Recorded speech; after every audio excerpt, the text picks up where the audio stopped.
All right, everyone, we are here with a very, very special guest. We are joined by the hilarious Hannah Berner, whose comedy special is out now on Netflix. By the time you listen to this, it will be out. It's called We Ride at Dawn. Thank you so much for coming back in. It's been quite some time. I'm so happy to be here. Thank you for having me. I also just had a flashback to back in the day. I used to work at Betches editing videos, and I used to see you guys like popping off, and I was like, oh my God, I want to one day like meet these girls because they're so like, they're just so badass and cool. And I'm like, now you're my friends. I still like have trouble processing it. But anyway, shout out to you guys too. Teary-eyed. You guys have been doing this for like 400 years and you're only 21 years old. It has been. It's been a long time. It gets annoying. Literally. How many years I've been talking? Fran has the voice to prove it. Back in the day, we used to send pigeons for podcasts. By the time we're 80, we're gonna be talking like you guys will never literally stop. chain smoking. Yeah, I mean, I bring this up constantly, but I started when I was 19, and Honestly, honestly, like, when do I retire? No, like, seriously, 2 years? because like, my birthday is in 2 weeks, and I'll be 27, and I'm like, whoa. When I was like, 25, what? I remember like listening to the episodes and being like, how are these girls like so young? And but you guys, you've been in this industry a long time. Oh my God! Well, thank you so much. Honestly, that just warmed my heart completely. You gotta give credit where and credit's you due. are absolutely crushing it. Like it's just God. you've also been in the industry for a long time. I have had different moments in the entertainment industry. This town is crazy, I'll tell It you. really What if I talk is. like that It's the whole time? Nice reminiscing. I know. I feel like we just all like changed personalities, and Yeah. we're gonna do this the whole show. I love. I wish we had cigarettes. I love Unlit. whenever something happens to me, I feel like I have to come into Chicks in the Office to just be like, where are we? How are we doing? Yeah. And you're my like sit down. But I do feel like if previous things hadn't happened to me, I wouldn't have even cared to try to get a Netflix special. Which is so funny. People, because it's a crazy thing to be on the road for 3 years, can't see your family, you're eating enchiladas at 2 a.m. crying. And it's like, I got motivation from, whatever motivates you. And I'm almost jealous of people who are just like at peace with themselves and don't have to chase an unnecessary dream. But with that said, whatever drives Until you get the dream. But and now it's all fucking worth it. You've done it. We Ride at Dawn. What you. inspired the name? It's so funny. I have like hundreds of names in my phone of what I wanted to call it. I feel like a title, it's like a podcast title. It either comes to you immediately or you're like, I have no idea. And people judge you by the title. And I love when people say the title in the special. Like, when it comes up and the comic says it and you're like, that's the title of the special. But I didn't have a word that was like hitting. And then I saw the We Ride at Dawn memes and I thought it was everything that I like want to be. Like, it's funny, but it's also like strong and it's like getting the girls together. Good rally cry. Yes. It's a good name for a comedy special. Like when Thank you hear you. We Ride at Dawn, you're like, that's a comedy special name. Well, there's very specifics there. Like, you don't want too many words. You don't want too few words. It's a whole thing. And it took me a long time, but I have a joke. One of my favorite bits is how for gun safety, I think legally all the guns should just be given to the girls. Because I joke like we'll lose it in our car and all this stuff. Or we'll leave it in the Uber or our room. And there's a point in it where I added me saying We Ride at Dawn in that joke to make it work. Perfect. So I did So you'll have that moment where it's like, that's We Ride it. at Dawn, I say it. Would you ever reveal some of the names you were thinking about naming it? Oh yeah, I have horrible names. I can pull it up. Should we go through them and rate them? And it's bad when you start sharing it with people who like don't want to even talk to you, and I'm like, do you think this is a good stand-up special name? And they're like, I don't know. I literally call it special titles. My mom started writing in it. It's a shared. It's a shared. I want to hear the first one written down. Because that's like you're really starting off. This is really bad. The first one is Silly Goose Era. That like. I am so embarrassed. I just said that out loud. That's like what I would name my comedy special, which is not a good sign. No, I was there. Just put it down. Immediately when I heard that, it was you could do better. 100%. And then I wrote That's What She Said, which again, it's nothing specific. It's just funny. I wrote Dump Truck. Because I have a fat butt, and then I was like, that's nothing to do with any joke. Right. I have a fat butt comedy special. Yes, I wanted to call it Han Solo, like Han Solo. They were like, legally, there's no way we can call it that. Yeah. You're not getting through with that. You can't afford that one. Then one of my agents was like, call it Period Piece.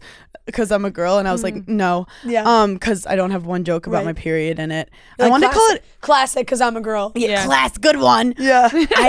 A runner-up was Hot Mic. Okay. Because my last name's Berner, and Hot Mic is a like kind of a shout out to reality TV, Right. Yeah. because like I've had hot mic situations that fucked me, so I thought it was like a subtle full circle moment. So true. But Mike, MIC, just looked weird, and I didn't love it. It's like short. Yeah. And you're not gonna be the hot mic, like hot microphone. Yeah, hot microphone sounds weird. It sounds like something bad's happening. I wrote no notes because that's like an inside joke with Giggly Squad, but then I was like, that's Giggly Squad. I wanted to call it choking, but people were like, that's not good energy, because I have like a bit about choking.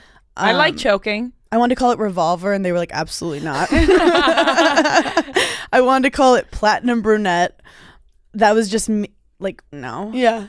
At one point I wrote words I said. That was when I was in a dark place. I wanted to call it loose cannon because I have a Nick Cannon joke. Read the room.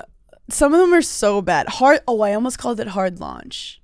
Okay. Hard launch is like good. Hard Launch. First comedy special on Netflix. Yeah. Or soft launch. Right. But I just felt like, again, this was like a year ago when that stuff was like relevant, and now people don't. Hard launch is almost like sometimes chuggy when now. those phrases like they're hot for a second, they can the next year. Exactly. I think We Ride at Dawn I always plays. I think it's that's always gonna play since the 1800s. They've been they've been running it done since the world began. Yeah, since the beginning of time. Beginning of time. Yeah, you nailed it. Oh my God, thank you. But it was a process. Yeah, and I loved watching your process on social media. I feel like through Giggly Squad, through your Instagram, your TikTok, like we saw Man on the Street. We saw your process of writing this special, or not fully, but then finally filming it. No, but you're right. How did that process begin, finding out the news that you were going to have a comedy special on Netflix? You guys are so good at interviewing.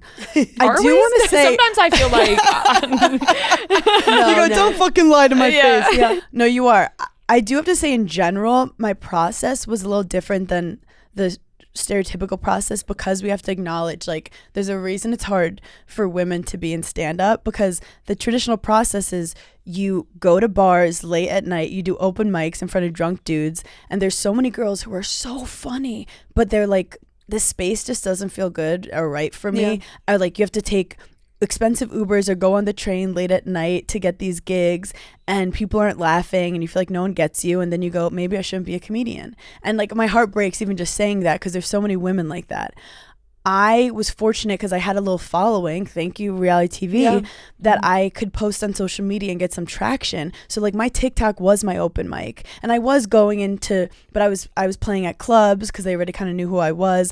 But that's why there's not more women in stand up. To break through, it's so fucking difficult, like physically, to do it. But then you see like great examples of girls now, they're tweeting, they're doing TikToks, keep posting, keep creating, and you are a stand-up. You're just doing it in different forms. Yeah, it's so true. It was like, I started to get a little like industry notice, which was weird, because I was just like the reality TV girl that was trying stand-up. That was like kind of, I think, what people were saying, which was totally fine, because that got me going. I was like, this town's not gonna know what hit them. So then that's our character for the episode. Her name is Phyllis. So it's a perfect name. I know. Perfect. So I got JFL New Faces, which is basically like what you have. Amy Schumer, Kevin Hart, the New Faces is basically this festival that picks like up and coming comedians. So that's when I started to be like, okay, I'm onto something. I'm doing something right. And then Netflix kind of heard of me from there, and I think they went to some of my shows. Like, they went to a show in Irvine I did, and I remember before the show being like, this is make or break. Like, looking at yourself in the mirror, Leonardo like, this DiCaprio. Is the moment, like, literally so nervous. And you don't know, like, it's a huge crowd. You don't know how, you can't see if the person's laughing or not. You just have to, let go and let God. Yep. And I remember after it, wait a couple weeks, and they were like, Netflix wants to do a special with you. And I remember being like, holy fuck. But the crazy part about it is, I went to Des, my partner in crime, my smart older man. And I was like, Netflix wants to do a special. And he looks at me and he goes, not now, they're not. And I was like, what? It's like the like perfect, hottest, nicest guy coming up to you and be like, do you want to be my girlfriend? And being like, let me get back to you. Yeah. But he basically was like, your first special is like a huge moment in time. You don't want to rush it. You have 8 more months of touring. Tell them to wait, because in those 8 months, all your jokes are going to be even more tagged up, even more fleshed out. So I actually knew about this for like over, it could have been like 2 years or a year and a half, but I just kind of sat on it. Yeah. And okay, so he gives you that advice. Mm-hmm. Are you nervous to tell them to wait because you feel like, oh my gosh, if I tell them to wait, is this opportunity just going to pass me by and they won't want to do it anymore? Well, 100%. They basically were like, we want her to do something in 2024. And I was like, can I do it later? Yeah. Mm-hmm. And they were fine with that. I think they might have even respected it, because where a lot of comics get into trouble, which is when someone gives you a great offer and they go, but we need a new hour in a year. And then you wonder, like, why would this comedian put out this special that doesn't seem done? And it's like, because they got offered money and they had a situation. It's so hard, like, but I worked on this material for like over 6-7 years. So I'm just so proud of this special. And now I'm hitting this moment where I have to go back to the clubs and start from scratch and be like, what's the deal with back knee? Like, I have to figure out what's funny again. But I'm excited for it. It just, this career is like, you never are like, I got this. You're always challenged, which I think I like about it. Yeah. And you have so much time and like different crowds and different people to test jokes out in front of, because I just feel like the last year you have been so busy. Mm-hmm. You are always on the road. You're always doing something. Rhea and I have tried to get you to do a Chicks in the Office live show my God. 4 separate times in the last 2 years, and we're like, and we have the same conversation every time. I go, check her website. Check my website. I go, check her website. Check my website. And we're like, oh, she's in fucking Des Moines. Like, nope, she can't. She did call her daddy. She's like, it's like you're so, but it's awesome though. But like, it's incredible. Like, I love watching everything you do. Thank you. Are you tired? I'm so tired. Also, I do have a problem where like when I'm just like sitting at home and I don't have something I need to complete, I'm with my demons. Yeah. Like, I'm very like, I love a checklist. I love crossing off things. Mm-hmm. And I joke, it's like I'm running from my thoughts, but I really am. Like, I feel my most alive when I'm like trying to make the plane, get on the plane. You got to get to the hotel. Like, that's when I feel alive. But when I'm sitting and don't have stuff to do, like, I deal with a lot of anxiety and shit. Mm-hmm. And I feel like it literally is me running from my thoughts. But Des, again, my fearless leader, he's so good at being like, you have to take a break and you have to stop and like enjoy for a second, like your work and working hard. So I think there's a negativeness to not taking a break because you never get to like take it all in. So I'm trying to find that balance, and I'm trying to take like August to be like a little slower. Yeah. But also like I finally found something that I enjoy. Yeah. Mm-hmm. And I do sleep a lot. Yeah. Like I sleep on the plane. You get your rest. I get to the hotel. Yeah. I sleep at the hotel. Like what kind of traveler are you? Like you can sleep on a plane? And some comics, they get jealous because they can't. I am, the second the plane starts moving, I'm like a kid in the backseat of a car. I'm like, yeah. And then I get to the hotel and I sleep.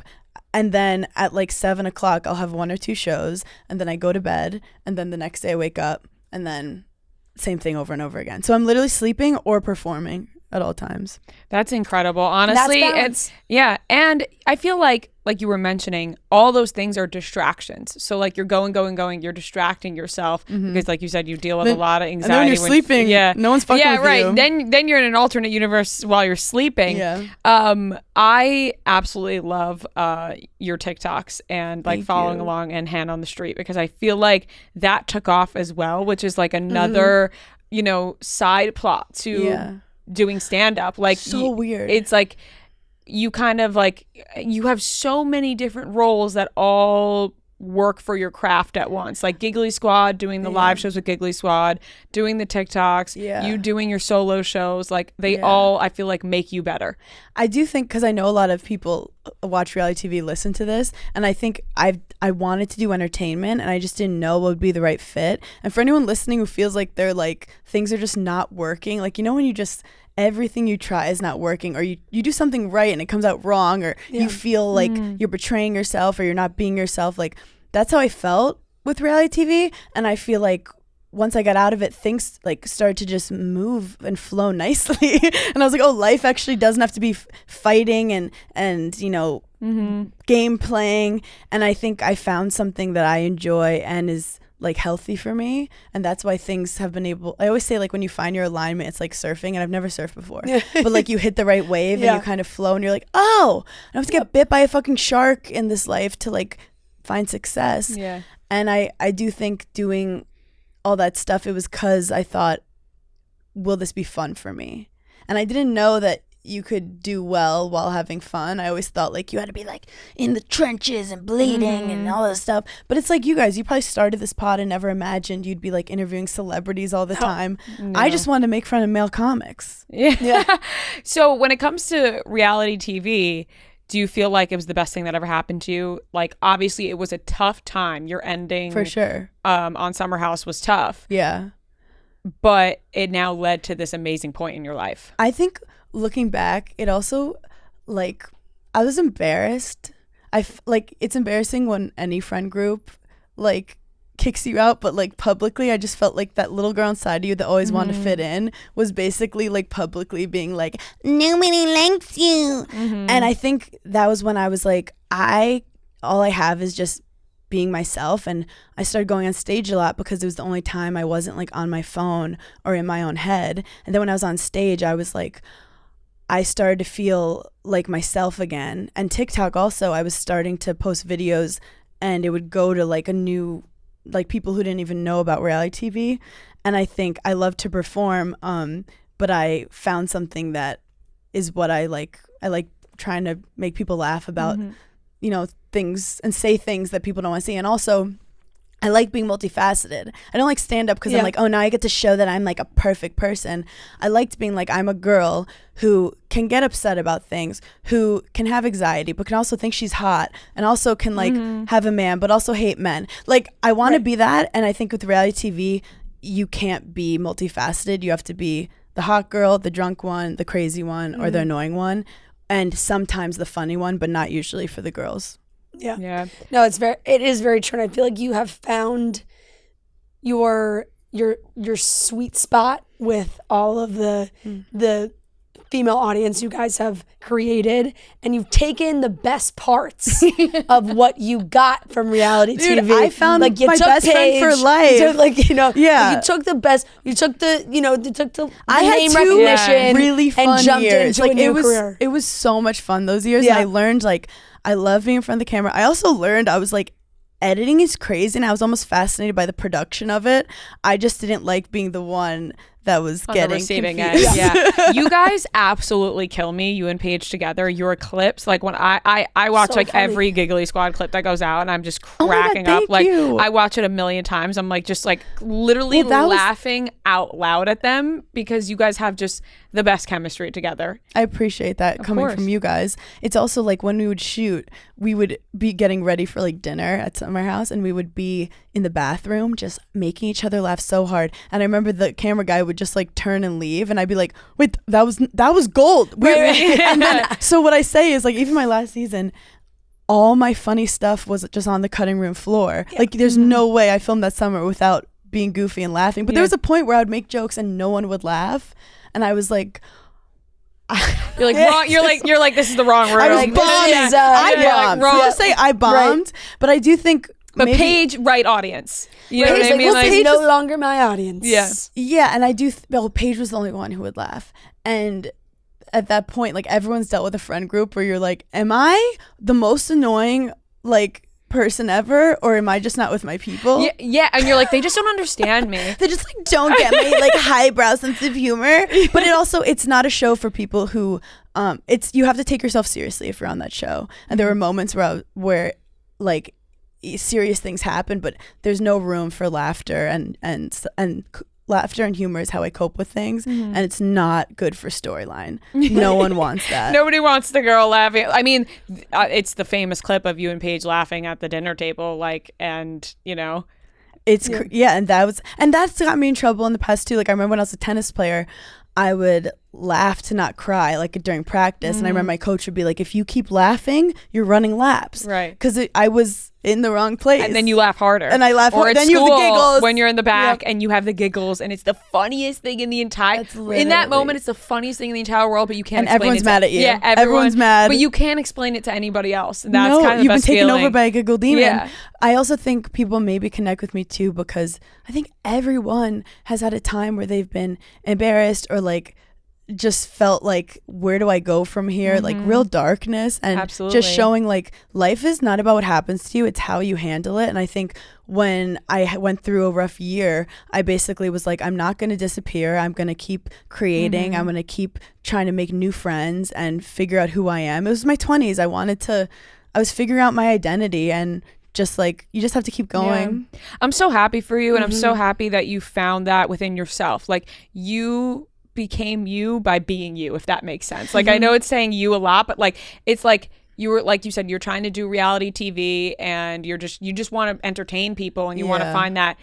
But once that ended and you were doing stand-up and hitting the clubs and doing TikTok, like, you're just being yourself, and people love you for being yourself. Which feels crazy, but for anyone who's creative listening, I think like this is why you guys are great too.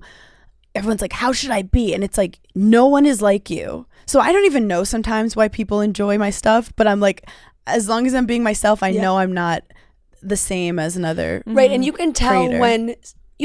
when somebody's not being themselves also. Yeah. I think the worst thing that people can say about you too is like, oh, I really like her videos or whatever, but you know, I met her in real life and she's totally different. It's like, you're like, oh, like, no, you want somebody to be like that same person that you see. And I think you've done such a good job at that, because you've also done that, and now you talk to other people, and all this, you know, hand on the street videos are so funny, and you've also turned that into like interviewing all these that was A-list not the celebrities. That was literally not the like plan. you have become Major. like the short form. Like, I really do think that when people have something to promote and the publicists are sitting down, they're like, okay, what's short form? Like, let's call Hannah Berner. Like, it'll be short, good, literally viral, 7 minute like goes out. And I'm like, the other day we're sitting here, we're like, oh my God,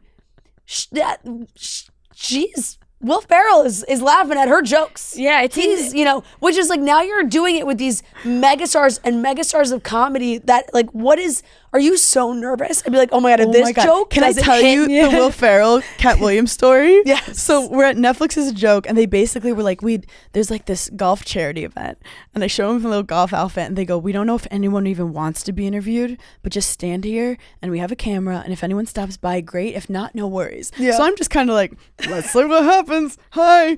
And they go, oh my God, Cat Williams is walking in. He like never talks to people, so but let's just see. So I'm standing there trying to look pleasant. I'm like, how do I look like approachable? Yeah. Right.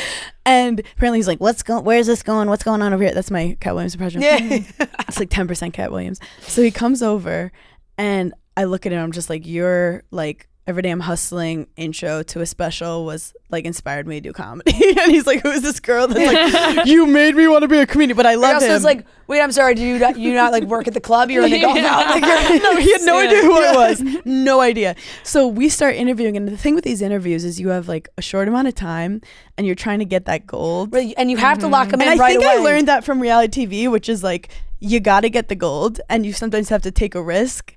And with him, I asked him a question. I was like, what's your least favorite golf rule? And he starts going on this whole rant about like what the concept of rules and what rules are and how, and in this moment, I'm like, you gotta say it. I go, why does your answer make me feel like you don't know a single golf rule? And everyone pauses, because like, that was kind of a risky thing. Yeah.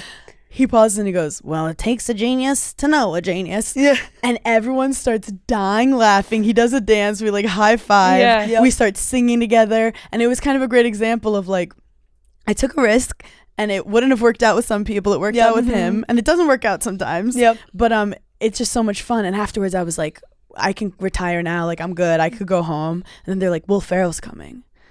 He's also my favorite. Yeah. When I say this man was an angel, like after the interview, after an interview, I'm like, I will disappear. Right, like, right. Just give me thank you 7 so minutes. much. I'm out. Literally, don't you have to talk to me ever again. He's like, oh, so do you golf? oh, do you play tennis? Oh, what do you think about pickleball? My wife plays pickleball. And also, I've never talked to Will Ferrell being just like Will Ferrell. Right, He's always, like an insane character. So what's been cool is realizing the world is so small, and like when you're creative and put yourself out there, you start connecting with other insane creatives. And I'm just fortunate that I was like pushed out of certain situations to like comedy people saved my life during the Summer House thing, because I would tell them like what went down and they would start dying laughing. And they were like, oh, I would have said worse, like you're lucky you did that. Or they'd just be like, I mean, you put yourself in that position, you're surprised that happened to you.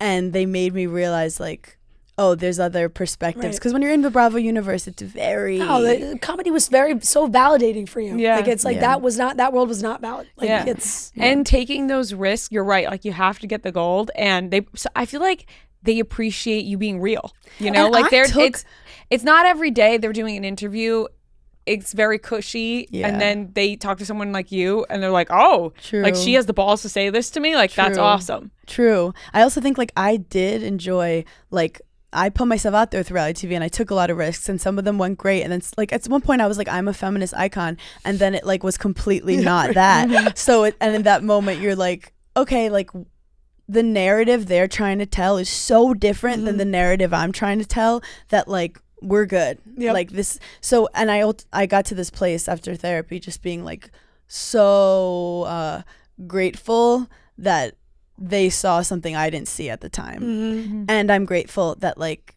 Paige stayed with me. Right. There were definitely some months where I was like, does she even want to do this with me? Yeah. But she knew deep down kind of like what really went down. Yeah. So she, despite some like hate and stuff, and I think Giggly Squad's an example of, again, we took a risk and that's a real friend. Friends who will stand by you if you're getting, you know, shit on, hate, like, and she was just here, and she said, she's like, well, I will like always will ride for you. And they know they know you for you, and they're not just going to step aside because other people are joining like the hate train. Like, and I think also with reality TV, some people would have never fought if it wasn't reality TV. And it gets to the point after you're in multiple seasons with people, it just becomes an ego fight. We're just fighting over egos.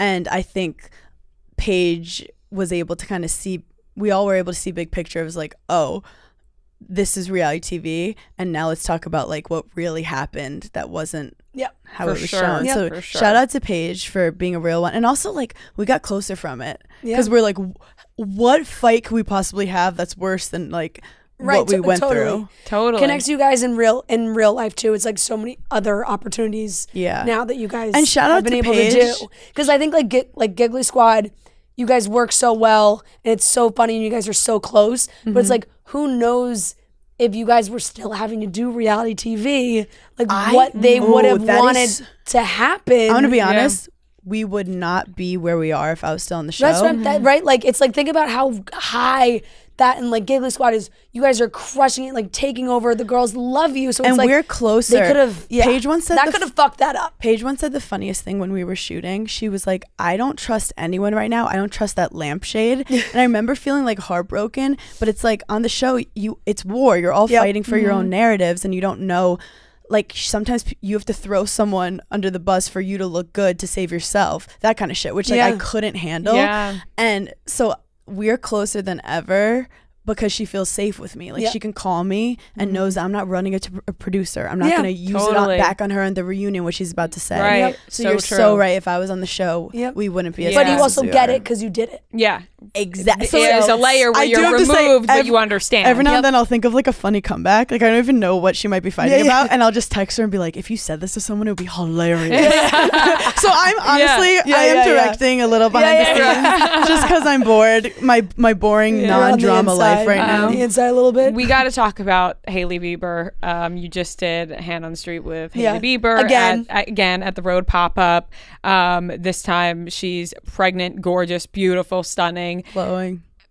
Like what? Like, do you guys have a friendship? Like seriously, like what's the relationship? So I've been joking about this. The first time we hung out, it like couldn't have been a more fun. It was like 30 minutes. She was like so present. She was going through a hard time on the internet. Yes. So you know I was feeling like some empathy. And it was during there was like SZA drama where Justin Bieber was in the SZA video and everyone was like, and she looks at me and she's like, I'm the one who told him to do the SZA video. Like she's so cool and inspiring and just also a normal girl with family from Long Island. Like I have 100,000 friends that are just like her. I remember yelling at her, I'm like, don't read the comments. I was like yelling at her. Yeah. Anyway, we do it, we're laughing. And at the end she was like, can I introduce you to my husband? Which is so funny because we were making fun of him because he was sitting in the corner with his he was in that outfit. Yeah, I vividly remember that. And outfit. I remember looking at her again, took a risk. And I was like, he looks like a kid that just got detention. She starts dying laughing. But again, that could have gone bad and she could have been like, never let that girl interview me again. Yeah. But she has a good sense of humor and that's why I fuck with Hailey. And she was like so gracious, so cool. And then I hear, okay, she wants you to interview her again for her blush launch. And I'm like, I don't know if I could be cool again. And like I pulled it off. Even at the end of the first interview, they all went to go in an elevator to go down. I remember thinking, I can't get in this elevator because I'm like, I have to end on top. Right, no, like let's just end here. Exactly. Like, you don't want a second reaction. Yes. You're like, your brain is telling you like, okay, I just spent 30 minutes with her. She knows me. We talked. We're good. She will have that memory. And yet your brain, like, there's something where you see them again and you're like, does she even know my name? Like, you're like, where you're like, hey, like, you're like, well, wait. And they're like, yeah, we spent, like, I know you. Like, why are you reintroducing yourself? I have the funniest story about Stassi Schroeder, who back in the day shot Summer House with us. Yeah. Yes. And at the time, like, she's literally reality TV, like, royalty. Yeah. And Paige and I think it was our first season. And I'm not the person that's going to talk to the famous person. Yeah. I literally was in the corner the whole time, like, probably giggling with Paige. And I met her like months later and I was like, hey. And she was like, huh? And I was like, oh my God, I shot a whole weekend of Summer House with you. And she starts dying laughing because she was drawing. She was also, the producers were like, she was dealing with storylines. Like I was not involved in the story going on. And we started dying laughing, but you never know what someone's going through. But with the Hailey stuff, I remember thinking like one more sentence, I could lose her. Like I don't trust myself. You've done it enough. So I let her leave. And I have some friends who are really good at like the like, yeah, you know, I got their number. Like, yeah, I'm going to dinner with them. And I'm like, no. Yeah. So I don't want to take it that far. Yeah. You know what I mean? It's like if I were to reach out, it would be cool if they extended the invite. But that's the thing. It's like I'm not initiating the move here. I'm not initiating because Hailey Bieber feeling annoyed by me for a second. Right. I'll never sleep again. You know. So I go to this beautiful pop-up and I remember they're like, she's here. And I immediately was like, I can't be the first person she sees. So I like go to the back and I'm like fumbling with the blush, like pretending I'm like, who knows what I'm doing. I'm like Tyra Banks typing like, no letters. And then I was like, everyone was really chill when she walked in because like it's the road company. So they're used to her. And I was just like, hi. And she's like, I'm so fucking pregnant. And I was like, you're so relatable. It's so hilarious. And then I start sweating profusely because I have a sweating problem. And I keep looking at her and I'm like, I'm so sorry. I'm a sweaty beast right now. And she's like, no, you're fine. And we take a photo. It's sweaty everywhere. But at one point she like moves the hair off my face. Did you see that? Like we almost made out.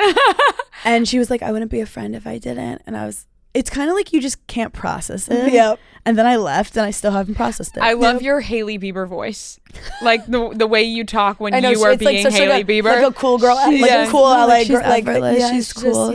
She's like, I put my makeup on with just my pinky. I go, boop. And then we're done. And I look stunning. And then I'm beautiful. But and Justin reposted your video. That was crazy. How did you fall to the ground? Well, I was just, as you know, you're just scrolling your phone on the couch. Life's pretty boring. Justin Bieber's story comes up. Like, I start getting like tagged and stuff, and I'm like, what happened? And then it's just his only story. And I think like, why did he repost it? Was he like, oh, this is funny? Like, I try to think like what he thought of. Oh, totally. Like, why was that like he video? watched it and he was like, that was funny. Yeah. Repost. And then again, you can't process it. And I will say, I like, people have a lot to say about Justin, but I also think Justin knows funny. Yeah, I was going to say, I feel like he would find you funny. Justin is funny. Justin knows funny. I do have to say, when she introduced me to her husband, he looks at us and he's like, he's like, well, you know, the whole, I like that laugh. He's hysterical, and he has a little like swag to him. So he was like, oh, did you guys match? Like he clearly wanted to like mess with us. Yeah. And I was like, yeah, she texted me what to wear beforehand, and he starts laughing, and we like have it on tape. So I always say like, I always look at it whenever I'm feeling down. You're like, I made Justin Bieber You laugh. know, in his mind, he's like, that was good. That was good. That was funny. Yeah. It's funny. Repost. I feel like musicians love comedians because like, you know, musicians they try to be funny in between, and then I feel like comedians, we want to deep down, we want to be rock stars, right. So there's this weird connection because like I can't sing ever, and I'm not cool enough, where then musicians think comics are cool. So there's this weird connection between like, no, that's so true, because there's certain artists that even when they're on stage at a concert, so many people will talk about them more if they're like, oh, they were so funny in between songs. Like the whole, like, oh, they the have whole stadium was personality. laughing. You know, it's like, part the of the thing. like Adele is fucking hilarious. Or they say John Mayer is like really funny, or I don't know, I've never been, but Harry Styles is very funny. And they're doing stand up, like they have planned stuff they say. So I think they feel connected to us for some reason. I don't know. But hey, you're all performers. We're performers, and they're just like way more cool. And now author. Don't even.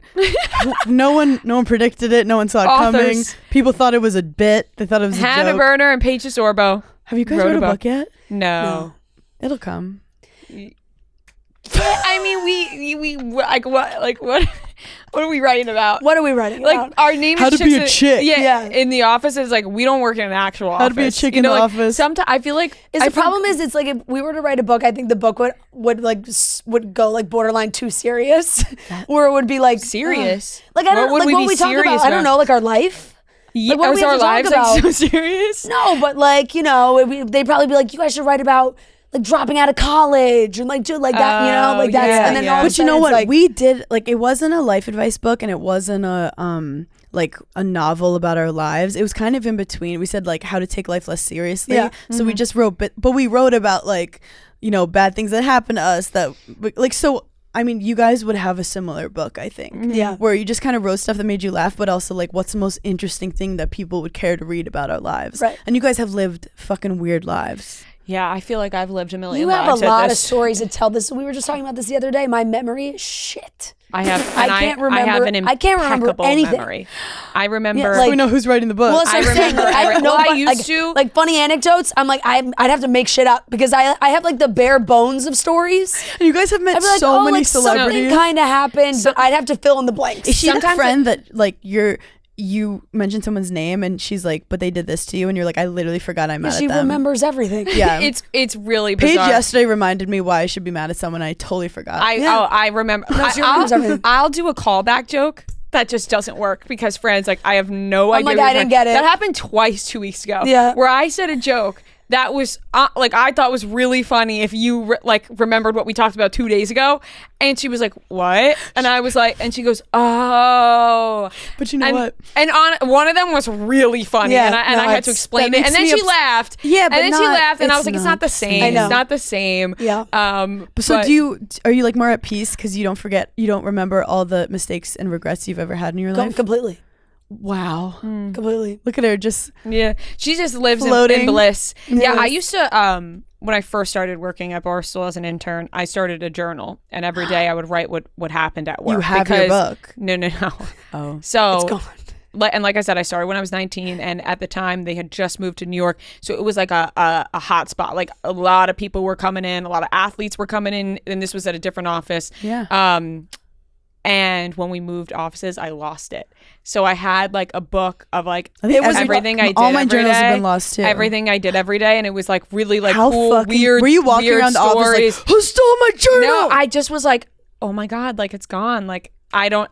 It just kind of when like, that kind of stuff happens to you, I feel like it's almost good in a way where you realize like everything ends and no matter how nothing's important. Yep. And honestly, here's my the thing, brain has a I still block. remember it all up here. No, like I think Like, my brain it's all has up a here. block for processing. Like if I'm going through any like difficult thing, enough time passes and my brain's going, we're just gonna forget all those, like we're just gonna forget like my early years of college where I was like legit depressed. I'm like, I don't really even remember them that well because my mind's like, It's gone. And I have the complete opposite where I remember the years of me being depressed so vividly. Yeah. But it like feels like not the same person. But also, like, yeah, you can appreciate the highs without remembering like how low it was. Yeah. Not to Brene Brown it. But I also think I joked in the beginning about how like a lot of stuff I do, you know, whatever motivates you from revenge or wanting to show people off or be like, you didn't believe me or you tried to hurt my career and this is what I'm doing. But it comes to a point, the real piece is when you get to a point where you forget why you were even mad. Because you're just enjoying the process that you're in. But I'm glad that the revenge like at least put me on a like somewhere instead of just in my bed. And I think there's a difference between remembering things and like holding on to them. Yes. You know what I mean? Like you can remember the memories and why things happen, but like you're not holding on to that resentment or whatever that is, that feeling that you had during those memories, if that makes sense. Even getting deep, like in therapy, I would for a long time talk stuff out because I was trying to understand like what I did wrong, how I could prevent from happening again, and like just like what really happened to me. And then it got to the point where like I actually just need to stop talking about it. You know, when like talking about it is just keeping you in it, and it's like it happened, you can't change it. Stop obsessing over it. So there is a moment No, it's where so fair. It's like you're just like in your brain, you're like, you know what? I really gotta stop bringing this up. Yeah, Totally. my husband is actually good at this, where he will put the foot down. Not me and Paige. We will go off about anything, but he'll say, "I'm done talking about this." And at first, you're like, "Okay, that was cunty," but then you're like, "Oh, he's literally helping me by being like, we've beaten this to a pulp, and you're just indulging." It's like almost emotional cutting, Totally. where it's like the world is moving on, and you have to move on too. I mean, that's such a So solid true. point. Like the more So you talk true. about something, how are you ever going to like Release the energy. Exactly. And then once you forget it, boom. What's next? We're getting the wrap up signal. Oh, yeah. So what is next Everyone, besides the special? Watch the special. Get it, the book for Giggly Squad. We're going on tour, and I don't know, maybe I should get into like acting or something. I don't know. I always try to find something that I had no idea how to do and try to do it. I've never done it. Hey, write a TV show and be star great. in it You and could direct totally yourself. do it. We'll One- see. you never like, know. do like a Tires-esque type thing, maybe. Totally. I don't know. But honestly, I just I like to keep creating and try to stay happy. Yeah, well, we love watching your journey. We love seeing how successful you are, rooting for you to continue this wave that you're on because it's absolutely incredible. Oh my God, thank you. And can you guys drop some more hair tutorials? Because you both have been like killing it. Sure. But you with the slick back, you thank you. nail it. Thank you. I always have like 7 bumps that ruin my night.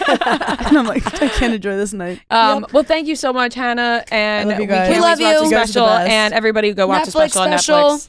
Go stream it. Watch it on repeat. Easy peasy. Thank you. You guys are the best.